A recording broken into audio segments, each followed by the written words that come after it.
Hi,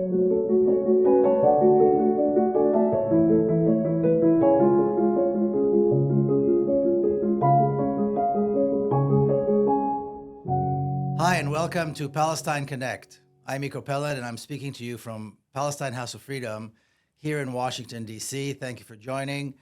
Today, I'm speaking to Medea Benjamin, the co-founder of Code Pink. And if you've never heard of Code Pink and you don't know who they are an organization made of some of the most caring, conscientious people who want to make a difference and make this world a better place. So thank you so much for joining me today on this very busy day. Good to be with you, Miko. So today is October 7th, 2024. It's been exactly 1 year since the events of October 7th. You've been working tirelessly this entire year. Can you give me an idea of what your thoughts are on this day, just in general, to start off? Well, it seems surreal to me. I find it hard to believe that this has been happening for a year. I remember the past incursions into Gaza because we used to take groups to Gaza as part of Code Pink. And, you know, there would be, what was one was 21 days. And that seemed like unbelievable amount of time. And the destruction was horrific. And starting on October 7th, I could have never, ever, ever imagined that this would be going on for a year. And it's not only ending, it's expanding. I was on this day and this week a year ago in Congress for a different issue, for the war in Ukraine. And we were trying to get members of Congress to say, we need a ceasefire, we need peace talks. And I remember that we had just done a sit-in in Bernie Sanders' office because Bernie Sanders would not call for a ceasefire in Ukraine. And lo and behold, October 7th happened, and we quickly switched gears, and since then have been walking the halls of Congress just about every single day for the past year. Yes, and I think many of us have been seeing the videos and of you and other members of your group. Can you give people an idea a little bit more broadly about Code Pink, what its objectives, how long it's been around?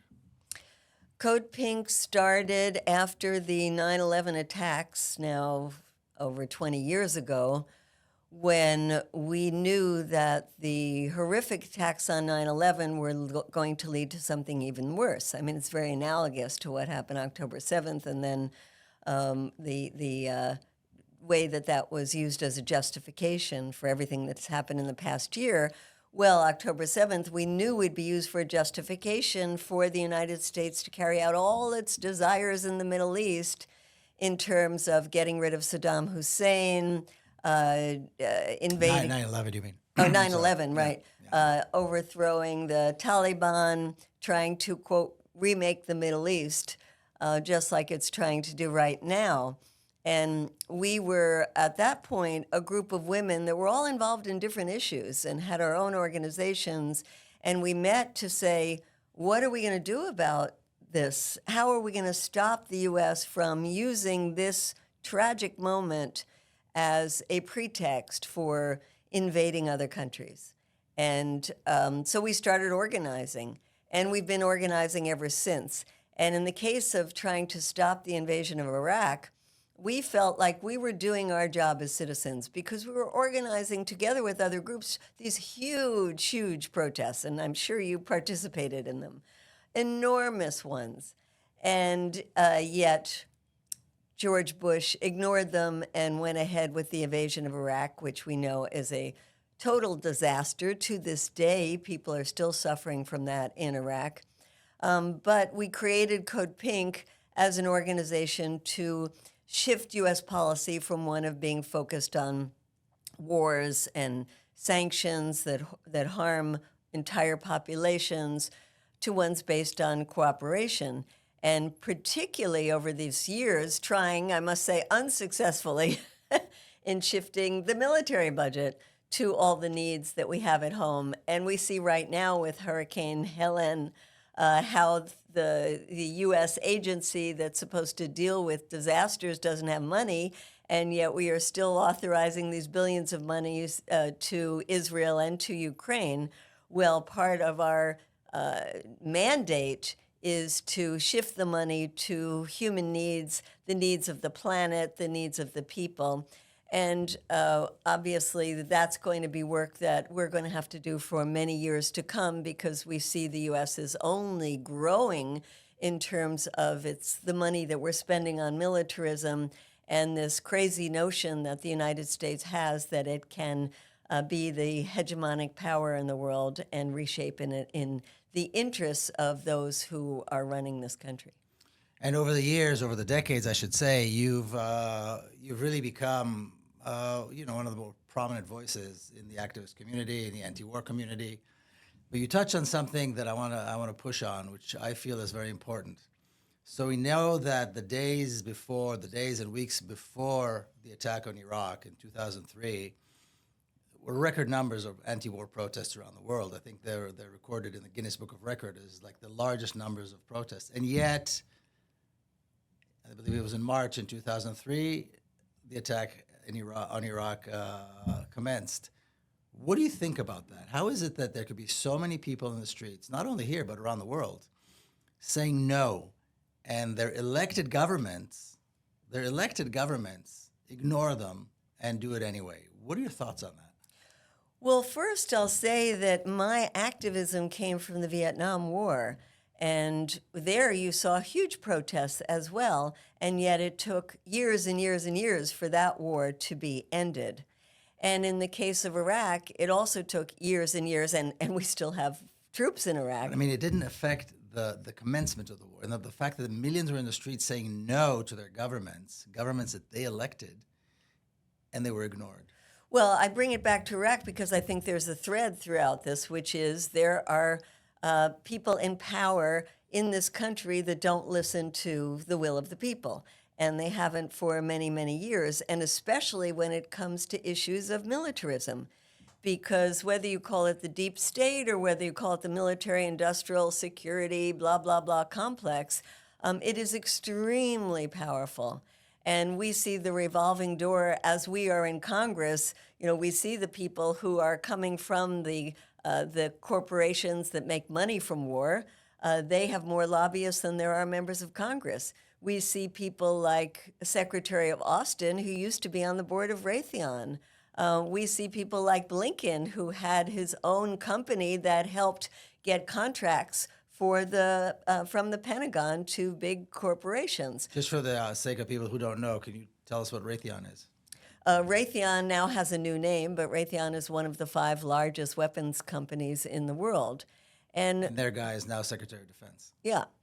So this is just one of the very obvious ways that our government is infiltrated by militarists, by hawks, who literally make money from keeping countries at war around the world. And this is not new. This has been a trend for a very long time, which is why probably they're not listening to us. Well, and they've gotten stronger and stronger. And in the case of Iraq, there were the neocons who were in tremendous, had embedded themselves in several different agencies in the United States and were able to direct U.S. policy against the will of all these people in the street. But let's also not forget the role of the media, whether we're talking about at the time of the Iraq War, we're talking about today, the misinformation that was given out to the people so that Saddam Hussein was somehow a threat to the United States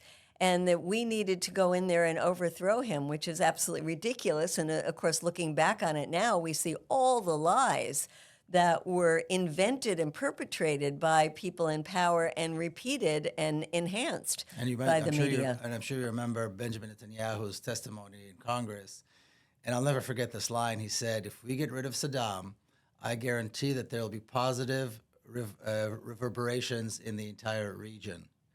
And he sat there very confidently and said this. And of course, now for the last few years, he's been pushing for a war with Iran. I'll just take a little break, remind everybody that this is Palestine Connect. I'm Miko Peled here in Washington, D.C. at the Palestine House of Freedom. And I am speaking to to Medea Benjamin of Code Pink. People watch the work that you do, not just. But can I just say one other thing, which is you said, what is this show? It shows that we don't have a democracy in the United States. And it's so important that people start to understand that, especially all the hoopla about the elections coming up and acting like if there are choices and, we're so worried if Trump gets in, and if Kamala gets in, will she do anything different, all of that. We do not have a democracy. And there are people who are directing, especially our foreign policy, that really don't care who is in the White House. But we vote, so how is it not a democracy? Because we don't have choices. And when we have third parties, I ran as a third-party candidate, as a Green Party candidate in the year 2000 in California for Senate.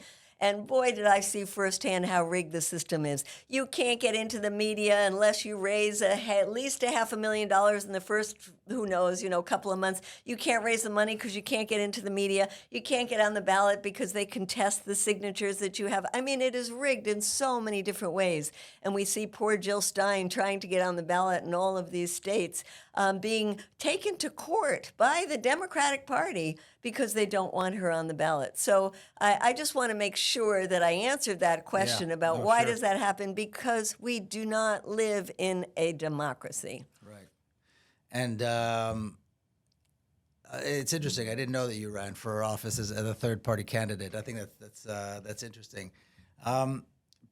There's a lot that I don't know even, and I've known you for many years, but about Code Pink, about your work. Tell us more about things that you've done and Code Pink has done over the years. We've worked very hard to try to stop the U.S. from going to war in both Afghanistan and Iraq, and once it happened, we continued to work on those issues, taking delegations to Afghanistan, to Iraq, to Yemen, to Pakistan, looking at the victims of U.S. drone strikes. In the case of Yemen, we went there looking at not only the victims of drone strikes, but also the families that had their loved ones in Guantanamo who are not getting any kind of justice. We've taken on the war machine in as many ways that we can, including directly protesting at the factories and the headquarters of the big weapons companies. We have made links with people around the world that are trying to change their government's policies. We worked very hard in the case of Iran of trying to promote the Iran nuclear deal, and we feel that that was one area where there was some success because it was Barack Obama's signature foreign policy achievement, despite what Netanyahu and the Israelis wanted. Despite what many of the neocons in this country wanted to happen, that deal was secured. We went to Iran several times trying to do the citizen diplomacy that we have done for many years. And then we have also worked to try to push our members of Congress. We've never done it in the way that we've done since October 7th, which is every single day. So the way you've tried to influence members of Congress is what you're doing now, which is walking up the corridors and finding them and trying to speak to them. Or have there been other strategies, other tactics? Well, certainly other tactics have been demonstrating in their local offices, building up protest movements in their districts to pressure them, going to their town halls.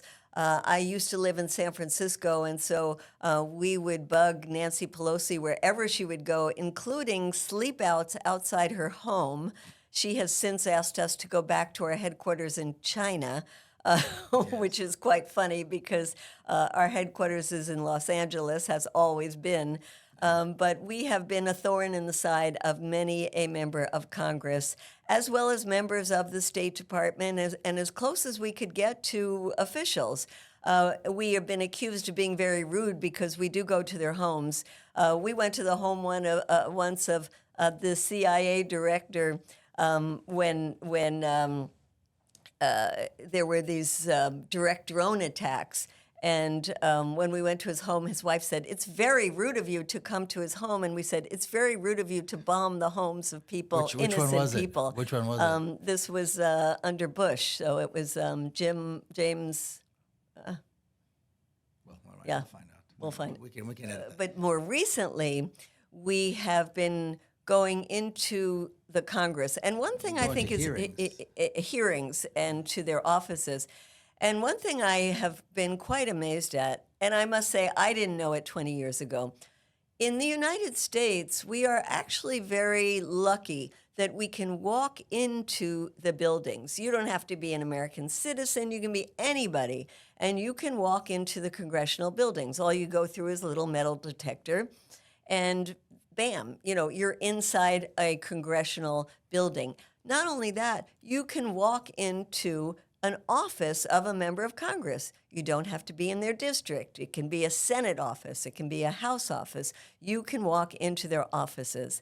It is quite amazing because I don't know anywhere else in the world where you could do that. So what happens once you do walk into their office? Well, Give us we have some examples. access, but we don't have influence because the influence is really done behind the scenes. But the access we, stops in the office. You don't So- have access to the actual member Well, of we Congress, do. you? We have access to the members because they walk around in Congress.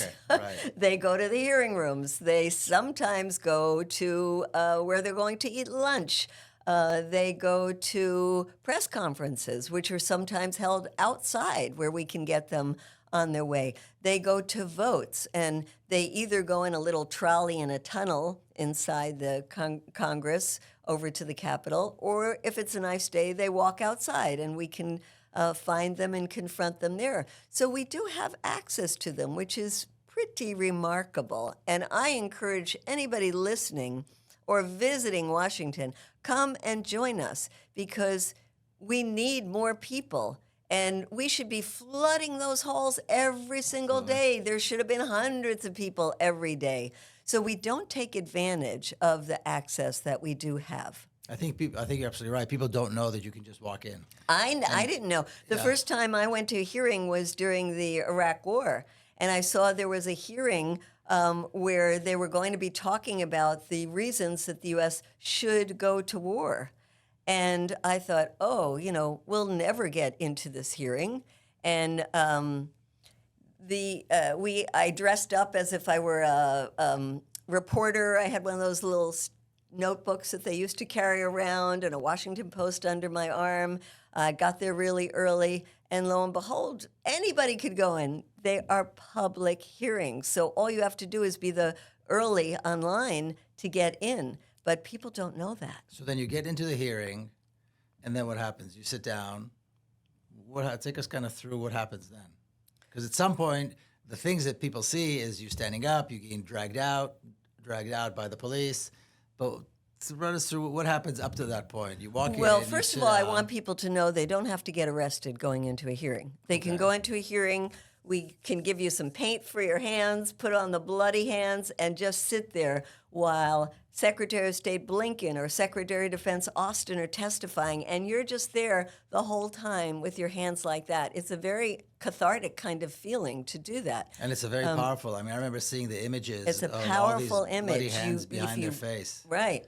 But if you're willing to risk arrest, what So we for do, doing just that, you're not going to get you're arrested. not going to You get can sit arrested. there the whole hearing. Right. Where does it that you start pushing the envelope? If you stand up while the hearing is going on and you speak out and you say something like, Secretary Blinken, you are a war criminal. You have been responsible for the deaths of thousands and thousands of people in Gaza. And how can you sleep at night knowing that children have been amputated without anesthesia? Whatever you want to say. And You got to say it fast. How long does it take before? You're dragged out pretty quickly. So what do you But- have? 10 seconds? 15 Yeah, seconds? maybe that. But then we follow you out in the hall and you can keep Right. talking in the hall. Right. And it depends how many times you've done it because the penalty goes up as you've done it more times. But if you've never gotten arrested before, it's a mere $50 fine. And it's you're a couple of hours in the police station and What then if you're let out. What if you don't speak up? What if you just stand up with a sign or something? Do you get arrested for that? You might get a warning and then you could sit down again and not get arrested. The rules change all the time. That's one of the tough things. But I think it's important for people to see around the world that there are people willing to get arrested by speaking up in these hearings because imagine, what an opportunity to directly confront these people who are responsible for genocide. So we are very excited anytime there's a hearing coming up, and they try to keep us out now. But really, legally, they're not allowed to. If you're online, How do they keep you out? They recognize you and they won't let you in the room? the chair is in charge of the hearing technically, and they might say, I don't want anybody from Code Pink in this hearing, and we're going to close this hearing and only let people in who are staff or something like that. And that's because they see you. That's because they see us. Recognize you.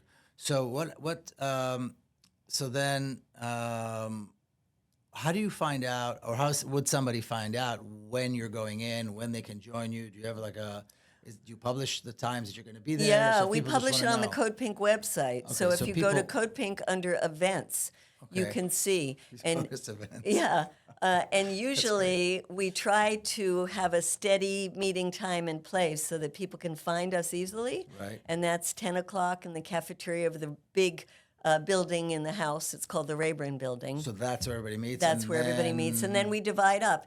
And we take on issues depending on what is the possibility of moving something, a bill, a resolution, a letter. So let me just give you some examples. Yeah, please. When there was the Israeli sniper who shot dead the woman Aisha Noregi from Seattle, who was a witness at a peaceful protest in the West Bank, we pushed her member of Congress, Adam Smith, who's a very pro-Israel guy, to initiate a letter calling for an independent investigation, because that is saying that Israel is incapable of doing a real investigation. So it's a big deal in our Congress. And he initiated a letter. And then we had 2 weeks to really fan out throughout Congress and push them to sign on to this letter. And so we had a whole strategy of who do you get first, who do you get second. We have ABC lists. We work with the local people in their districts, so they're doing it at the same time we're doing it. And in that case, we got 103 members of Congress to sign on, which is huge in the realm of in this context. in this and context. then the letter goes to the president. Where does the letter go? The letter goes to Blinken and to the president, and then they meet with the Secretary of State. They follow up, and we push them on the follow up. So that's one example. Can you talk about? Wait, let me just push on Yeah. that for a second. I think the sense is that when you say 100 and however many, that people say, yeah, but there should be 500 or there should be 400. You know, they should, yeah, but they're going to ignore it. But I think it's important to stress the process is really important. Absolutely. The conversation is important. Getting to that, and then maybe next time getting one more, and now building. So the process look, is incredibly I important. said not there's just no the result. There's no democracy in this country. There's Right. 2 war parties. There's 2 pro-Israel parties. I hate Congress. I think it's a despicable place. The handful of good people I can count on my 2 hands. And yet, You're I there go every in there day, every single day you're there, and yes. encourage people to go, because it's Yes. what we have. You know, and we have to use what we have. Yeah. So moving the dial, you know, going from one letter where only 18 members of Congress out of 535, if you count the Senate and the House together, signed on a resolution calling for a ceasefire in the early days, to now having way over 100 who would call for an independent investigation. That is progress, as disgusting as it is. Yes, but in the process, you're also building a relationship. That's right. You The process, build know, relationships. People remember you. The process there. So there's a very confrontational side of the work that Code Pink does, and I think a lot of the videos show that, where you're chasing them and you're talking to them, and it's very confrontational. But to do this, to get these signatures, that's a whole different tactic, right? It is, and yet it's like, let me give you one example. We didn't get him on this letter, but we came very close.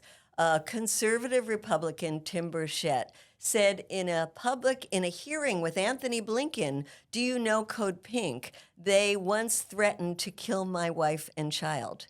He said this in a hearing. And we were like, whoa, where the heck did this come from?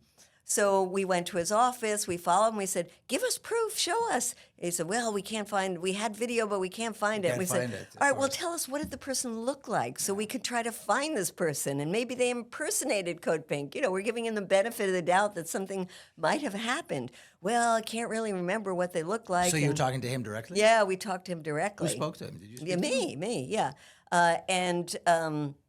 You know, we just kept harassing him to give us something, and he wouldn't. And finally, he said, "Look, let's drop this. I'm a Christian. I don't hold grudges. You seem like you're a very dedicated lady." And we kept seeing him after that. And then he started saying, "All right," we said, "we want to get together and talk to you because I know I've heard him testify in hearings. He has a lot of problems with the military-industrial complex." And I said, "Can we just sit down and have a meeting?" And he said, "We'll do better than that. I'll buy you lunch." So we're waiting for him to buy us lunch. But it's an example of how first it was the most antagonistic. You're still waiting. Yeah. But and I think we will have that lunch, and how you can build up a relationship even in the most antagonistic of offices. And that's why I tell people in this country, who is your congressperson? Try to have a relationship at least with that staff. Even if it's antagonistic, it's a relationship. We want them to know you, to know your name, to know the group that you work with, to feel that pressure, to have you make the phone calls constantly. And so I think it's one thing out of many. Look, I am much more a grassroots person. You tell me a demonstration and I am there. Right. Right. But this is one thing that people have to do as well. Right. And you're setting an incredible example. Talk a little bit more about, so, I don't know, half a dozen of you show up, you meet at 10 o'clock at the cafeteria, and then there's a list of hearings and you pick which ones to go to? Or yeah, and some people who want to do the more confrontational, we call that the bird dogging. Yeah. We train them so they can go out and try to find the Congress people. So you just divide Other people go to the between- hearings. And most of the time what we're doing is going from office to office. And we're going to the office and we always have a handout and we always have a bill that we are pushing, whether it's to call for an independent investigation. Right now we have this joint resolution of disapproval calling for stopping these, quote, offensive weapons. We want to stop all weapons, but this is one to stop offensive weapons. Offenses. Talk about that a little more. Well, Talk this about is something that Bernie Sanders has introduced with the approval by the White House and the Pentagon for another $20 billion in weapons to go to Israel. Bernie Sanders has introduced something called a joint resolution of disapproval. There's several of the resolutions. They list specific weapons, and they say, we object to these weapons being sent to Israel. So there's a list of weapons Yeah. Within that $20 billion package. Yeah, so you can kind of pick and choose. You could say, oh, I actually don't mind the F-15s going, but I don't want the JDAMs going, that kind of thing. So how's he putting it together? I mean, It's different. Complicated. It's 5 different resolutions. So you can pick which of those resolutions. Each resolution is a particular weapon. Yeah, yeah. So there's 5 weapons that we're talking about. Well, some of them have more than one weapon in them. Yeah, but I mean, we want them to take all of those, to object to all of those. So what's the process? So he presents it. So he presents it, and now he's going to wait till after the elections. And of course, Congress is on recess now. He could have done it earlier, and he didn't. So wait a minute. So let me just backtrack a little bit. So he needs a co-sponsor. Is it He like a bill? has co-sponsors, Is this like and a bill? It is a special kind of bill that actually, whether or not it doesn't have to go through a committee and get approved, it gets a vote on the floor for sure. And does he need the president? And we know it won't the Senate? pass. I mean, that's But will the it get thing. to the floor? Will the president? It has to get to It the has to get floor. to the floor. Yeah, and it will be voted on. And so what is he waiting for? To Well, present it? Or is he waiting for more sponsors? Is he waiting for He's broader waiting for support? the elections to happen That so I understand, so but that I'm more saying- senators will feel more comfortable about signing on to this. As people are being, slaughtered in Palestine and Lebanon day by day. Absolutely, yeah. So that's just one example of what we're working on now. And there's another bill, for example, in the House side to refund the UN relief agency, UNRWA. We're trying to get more co-sponsors onto that. Whose idea is that? Whose bill is that? That's a bill that came out of Andre Carson's office and Jan Chakowski and Pramila Jayapal. So, our job is to push them to introduce something, some vehicle that moves the dial, and that then we go around. And I'm also should say, especially in the early days, sometimes we don't go in the office and just be nicey nice. A lot of times we are kind of nice. Sometimes we're in the office and we're very upset. and we'll do a die-in in the office, we'll do a sit in the office, we'll demand we won't leave here until we meet with somebody kind of thing in the office. So there are different ways that we go into different offices. What kind of response did you get when you do that? I suppose it depends on the office. Yeah, oftentimes we do get to meet with the chief of staff if we do that, because we can get away with a lot more in the office, because the office would have to call the police. And when the police come to the office, they give you a warning so you can leave and you don't have to get arrested. So you can get away with a lot of things in the offices. I mean, sometimes we go in and we redecorate the whole office. We take out all our banners. We dress up as mourning women. We throw rubble on the floor. I mean, we can do all kinds of things in the offices, especially of Democrats who feel embarrassed to call the police. So when you do the bird dogging, run me through that. So you're just sitting around waiting for somebody to walk by. It's funny. Or You're kind of how does like, it work? it's really Because like you're identifiable. You're not hiding. You're there as Code Pink. You're wearing pink. You've got the banners. You're out there very clearly. It's not like you're hiding or trying to camouflage some your people identity. might dress like you Yeah. and try to talk to them, and What happens? Does it make a difference? it makes a difference because they think they're talking to a journalist, and so they're oftentimes more open to talking. And that will last until the word Palestine comes up, or certain. No, I mean, you could start out with an easier thing, like what do you think, where do you think this Israeli invasion of Lebanon is going to go? Something like that, where it's kind of an open-ended, and you could try to And you get just an walk answer. with them as and you they walk talk. with them, yeah. What happens so you're sitting around? So let's go back to Code Pink, because Code Pink usually is, or at least the people that we see are identifiable. You're not camouflaging. You're not hiding who you are. So then what happens? You just wait until somebody walks by. Yeah, Or and then we run after them. And sometimes they're ones that we know are pretty good, and so we don't film. We actually are just trying to talk to them directly and say, there's this bill, will you please sign on? What can we do about this? Could you introduce? So there's a lot of, discussions going on that So you don't they see. respond. Yeah. Oh, yeah. They We don't talk mind to a the lot fact- of them. So as they're walking to the cafeteria or the bathroom or something, whatever. Absolutely. And many of them are really actually admire us for our steadfastness, because they've been seeing us every day. And they're like, oh, it's Code Pink again, and they'll put their arm around us and that kind of thing. I mean, we do have a lot of, admiration on some level of saying, these people are dedicated. While there are some stupid people that say, oh, how much does Hamas pay you, Yeah. or things like that. Yeah, I get Most that. people know that we are all volunteers, that nobody is getting paid for anything except one intern who coordinates for us. Who would pay for this kind of work anyway? Yeah, I know. and so Where'd the I money think come from? they do understand that that these are people who are really dedicated and they believe in what they're doing. So even if they don't agree with us, a lot of times they do admire us. As I and many of us do as well.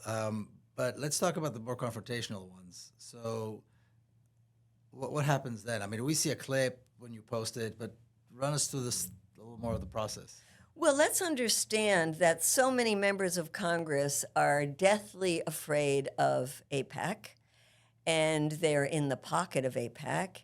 And so we ask them oftentimes, why are you voting like you're voting? Is it because of AIPAC? And then on the video, we'll put how much money they're getting from AIPAC.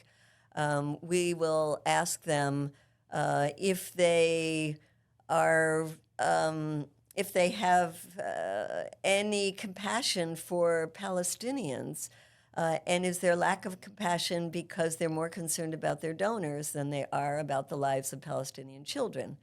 So, sometimes they won't answer that, and sometimes they'll turn around really angry at us and say stupid things. And sometimes it's not even AIPAC. Sometimes they show their Christian Zionists. And they will turn around and say things to us like one said, my grandparents taught me that Jews are the chosen people and I will always support Israel no matter what. Do you ever bring up the fact that there are many Jewish people who don't support Israel, so what about them? I say, I'm Jewish. Case in point, yeah. Case in point. Yeah. No, those people, it's very hard to reason with them. I think at some point you think these people are going to have to re-examine their beliefs.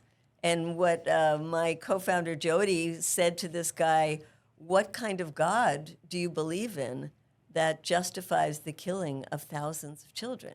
Did they respond to that? No, No, no. okay. I mean, that's a hard one to respond to. I think that really gets you in the gut. But we have people, some of your viewers might have seen some of these videos, like with the guy Brian Mast, who has 2 prosthetic legs. And rain or shine, he wears shorts because he wants to show people those legs. And he got those legs in an explosion in Afghanistan, you know, the worst of the U.S. interventions, 20 years and they're back in the hands of the Taliban. But he's like so proud of himself as a veteran. And he is one of the nastiest members of Congress. And he will say to us that every Palestinian who has died is the fault of Hamas. And so we have him spew his hateful rhetoric, and What we about the put ones it who up died online. before Hamas was established? He's talking about post-October 7th. Oh, okay. Yeah. He doesn't talk about the other one. No. I asked you about the fact that many Jewish people don't support Israel. So how does that? And then you said that you're Jewish. Do you think it matters? Do you think it matters that Jewish people speak out? Does it matter if people that are speaking out are Jewish or not Jewish? Is that an issue that you feel is important? What do you think about that? Well, it shouldn't matter, but it does. Just like when we were protesting the Iraq War, or going back to the days of the Vietnam War, it mattered if there were veterans who were speaking out. And I used to hate that because I thought, the veterans are the ones that did the killing. Why are they the ones that have the most legitimate voices?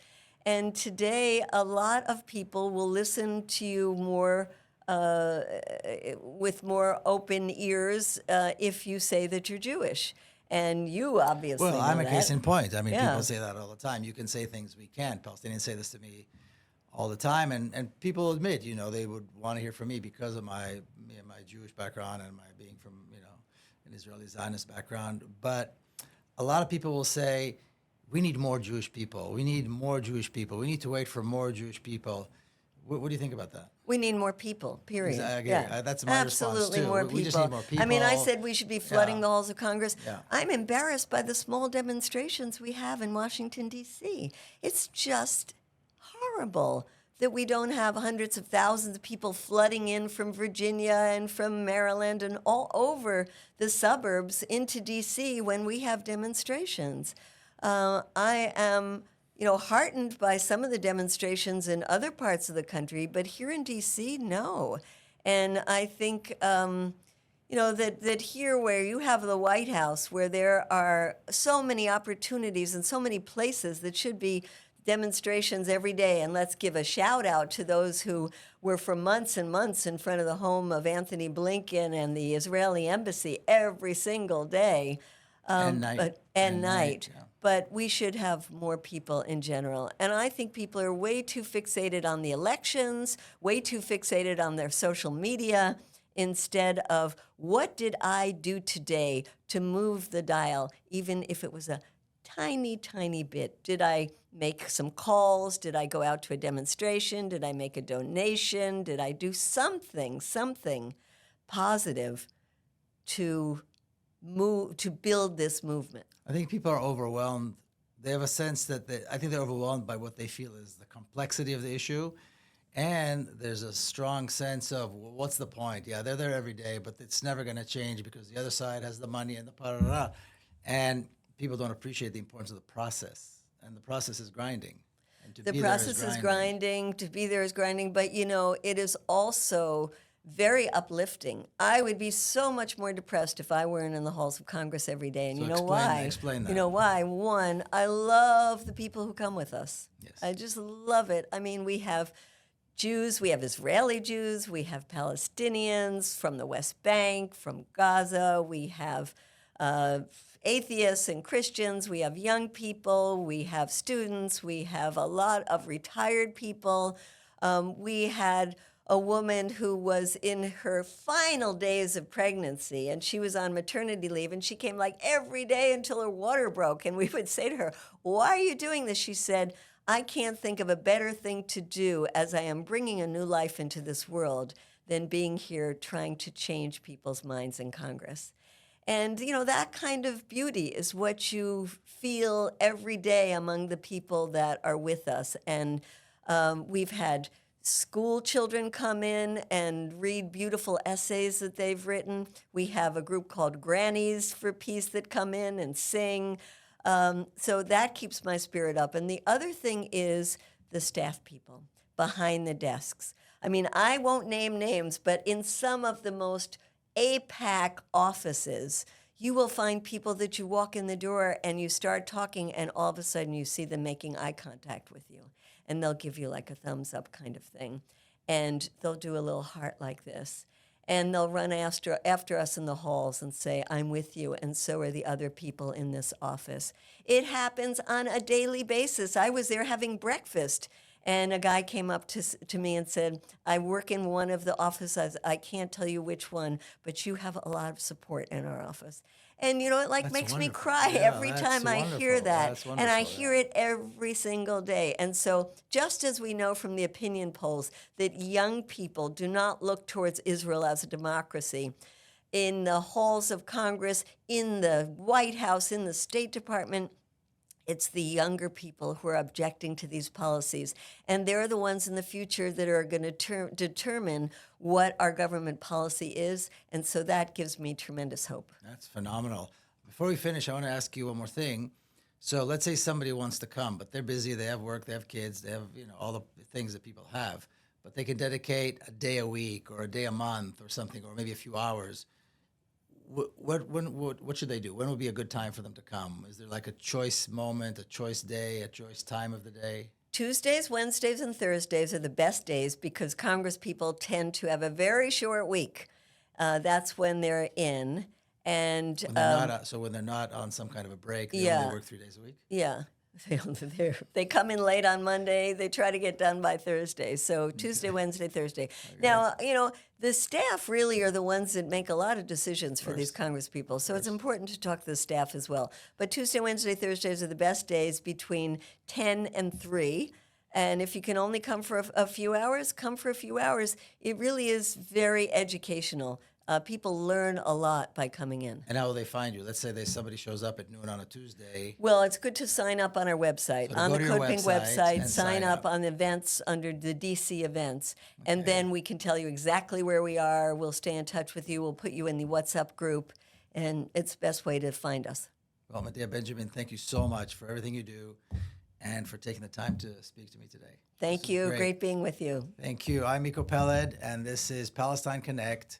We're here at Palestine House of Freedom in Washington, D.C. Thank you for listening.